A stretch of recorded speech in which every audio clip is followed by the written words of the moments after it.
What's going on, everyone? Welcome back to my channel and my very first character ranking. With Godzilla vs. Kong out, and now that we've been introduced to a variety of creatures from the MonsterVerse, today we're going to rank all the monsters from the series from the worst to the best. As always, just a reminder, this is just my list, not a definitive ranking. So let me know what your favorite monsters from the series were in the comments below so we can discuss. Just to clear a few things up before we begin, this will spoil all 4 of the MonsterVerse movies if you haven't seen all of them by now, so don't watch any further if you haven't seen all these movies. Also, I know Godzilla, King Kong, and a number of these other creatures have extensive histories with plenty of other movies they've been featured in, but this list is strictly going by how they were portrayed in the MonsterVerse franchise. I'm not basing this off of the original 1933 King Kong or the 1954 Godzilla or anything else, just the 4 movies from the series. Also, one other thing, this is including every monster, not just the main ones in each movie. If it appeared on screen, even for one moment where it did next to nothing, and there were a number of them here, they're going on this list, which means we have 21 monsters to cover. And some of them, because they're on screen for only a few seconds, I won't have much to say on them, but I think it'll be fun to include them anyway. So let's not waste any more time and let's get to the list. In last place is the Skull Island deer from Kong Skull Island. I almost wasn't going to include this one as they're just deer, but they seem to be grouped in with the monsters depending on who you ask, as they don't look like your modern day deer, so I'll include them here. Not much to say on them. We see them avoiding the seismic charges dropped by Packard's crew early on, then we'll see them pop up one more time later on, drinking at a river, and that's it really. At number 20 is the Hollow Earth Arachnid from Godzilla vs. Kong. Again, these things don't get a ton of stuff to do. They're seen almost getting trampled by Kong as he's going through the Hollow Earth for a few seconds, and one of them meets an unfortunate fate by the next monster on this list. And that's the giant lizard, also from Godzilla vs. Kong, at number 19. You see this thing for like half a second eating one of the arachnids that Kong almost trampled, and then the film moves on. I put it a little higher just because it's higher on the food chain, but there's not much this one. At number 18 is the Scar Buffalo from Kong Skull Island. Again, these don't get a ton to do. One gets killed by a skull crawler, another is seen emerging from a river, and another Kong frees from the wreckage of a helicopter. Now, their look isn't bad. They're basically gigantic versions of regular buffaloes, and they seem to be pretty passive creatures, but we only see them pop up briefly, and that's it.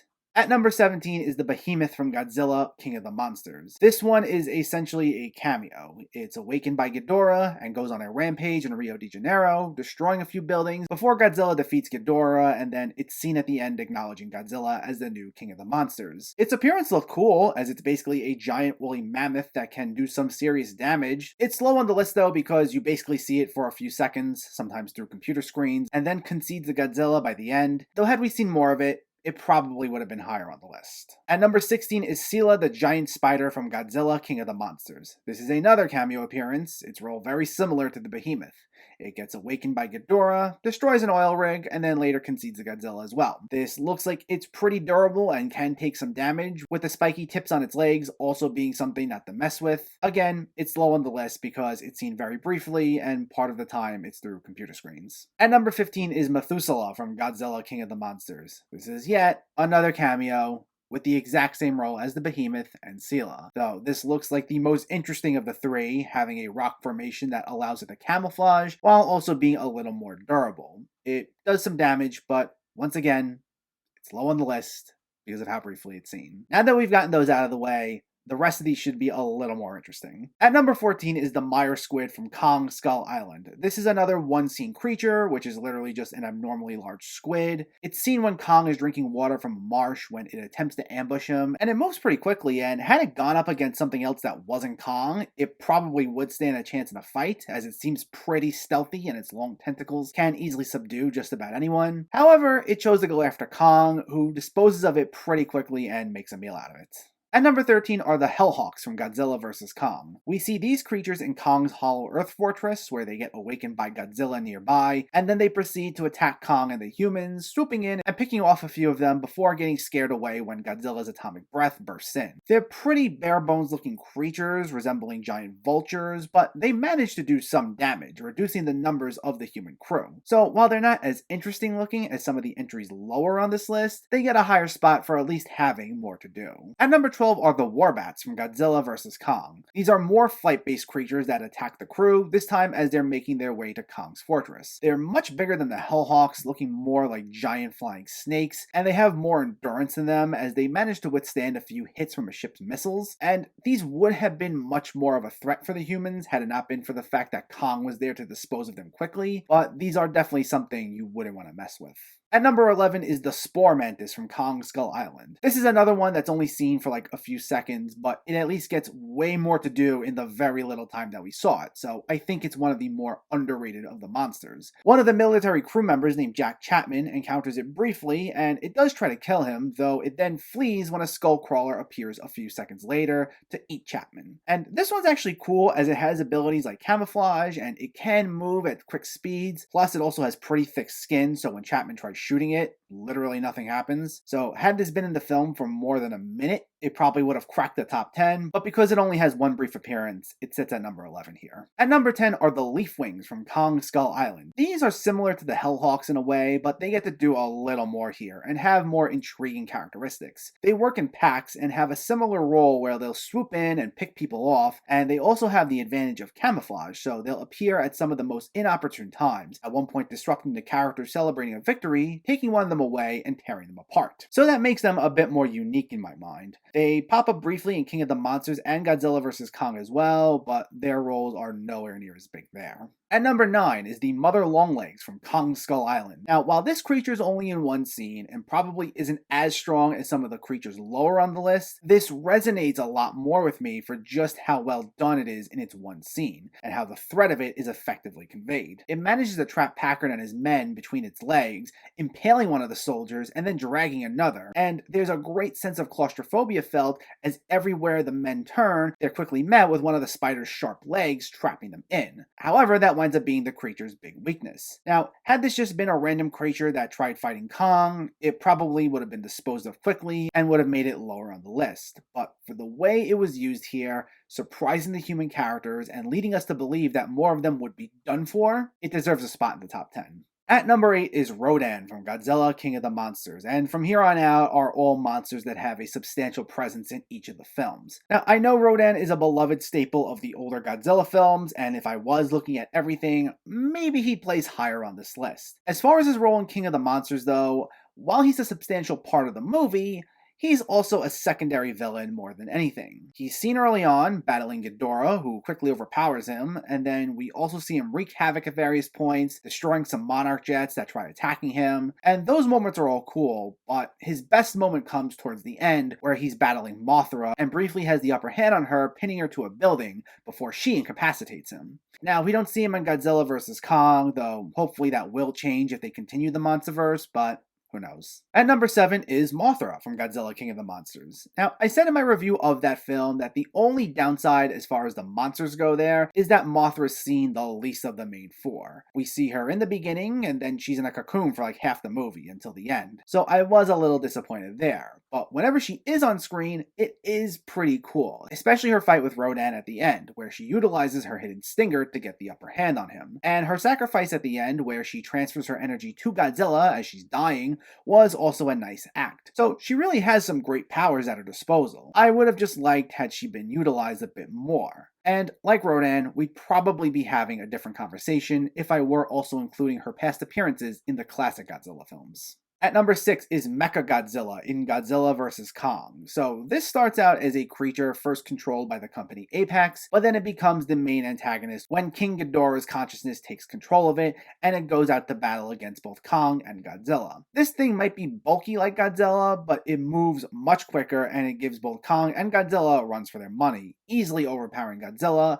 and also about to do a number on Kong. It has some cool abilities like missile launchers, a photon screen, and using its tail as a drill, and the fight between it and the two title characters was excellent. The only thing is, there is an easy workaround to stopping it, as shown in the finale when alcohol is poured into its control panel, and that's how Kong gets the upper hand on it, but it was still pretty cool overall. At number 5 is the Muto from Godzilla. We get two of these in this film, a male and a female, both parasitic looking creatures with wings, and on their own, they're bad enough, but when they work together, they are a serious threat to Godzilla, coming close to nearly killing him, as they possess great strength and are incredibly fast. They have some interesting abilities, with the male being able to unleash these electromagnetic pulses, and the female surrounding herself with an EMP field. And they're some of the smarter monsters here, being able to work together as a team to take on Godzilla. The fights between them and Godzilla are a highlight of the first film. The only downside is, like Godzilla, in that film you don't see them all that much. At number 4 are the Skull Crawlers from Kong Skull Island. These things are vicious, with their main tactic being able to work in packs and outmaneuver their prey, being a real pain for many of the human characters throughout the film. The highlight being when the protagonists have to navigate a misty boneyard, and one of the Skull Crawlers takes advantage of their lack of visibility and attacks undetected, at least at first, disposing of John Goodman's character. These things are ridiculously quick and have the instincts of a hunter, making it difficult to get the jump on them. And as I said in my review, which was also stated by the filmmakers as well, a fun note about them is the way that they look, which is a cross between Cubone from Pokemon and the original Skull Island creatures from the 1933 film. At number 3 is King Ghidorah from Godzilla, King of the Monsters. Now, I'm not familiar with the classic iteration of the character, but here, this is one of the most sinister monsters in all of the MonsterVerse. Unlike a lot of the other monsters who attack people for food or as self-defense, Ghidorah is a malicious, cruel creature who's out for power, battling it out with the other monsters for alpha status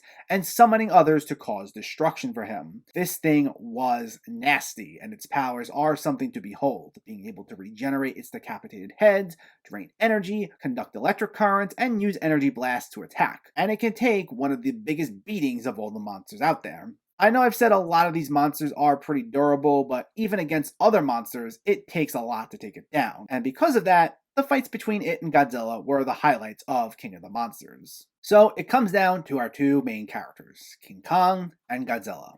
Two monsters with two very dedicated fan bases, and both of them have very noteworthy things about them. And I will be clear before I reveal the order, I obviously did like both of them a lot in this franchise, despite maybe not loving the franchise itself as a whole. So despite picking one over the other, I still think they're both pretty awesome. So, am I Team Kong or Team Godzilla?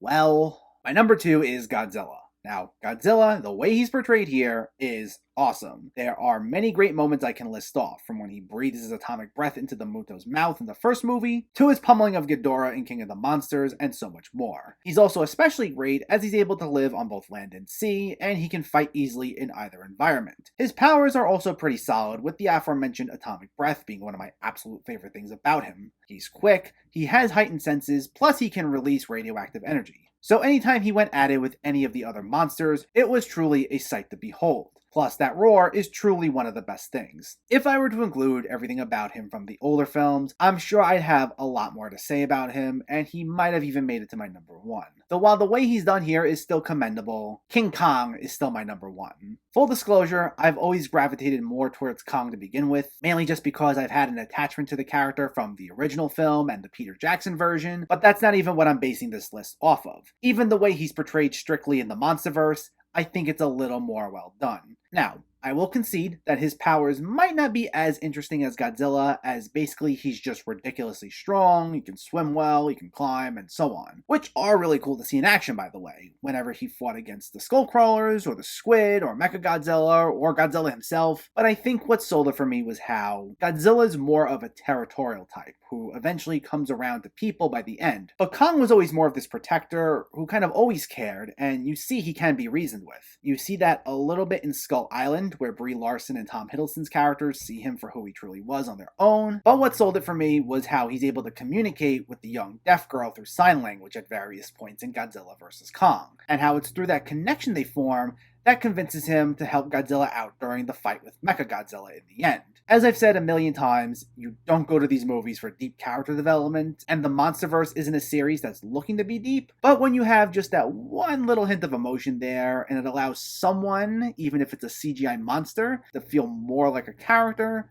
you're always going to win me over. And that's why King Kong is my number 1 monster of the MonsterVerse. So that's my ranking. I hope you enjoyed that, as I've never done a list like this before, but let me know what you thought about it. If you want to see more like this, I'll probably do another one for franchises like the MCU, the DCU, and so on. But we'll see. Hopefully they'll even continue the MonsterVerse, and we'll be able to update this list in the future. Let me know though, who's your favorite monster in the MonsterVerse? Did you agree with this list at all? Did you disagree with it? Let me know in the comments below so we can discuss. Also, if you enjoyed this video, please like it and share it, and for more movie reviews and film discussion, please make sure to hit that subscribe button to stay updated. Thanks for watching everyone, and keep having fun with film.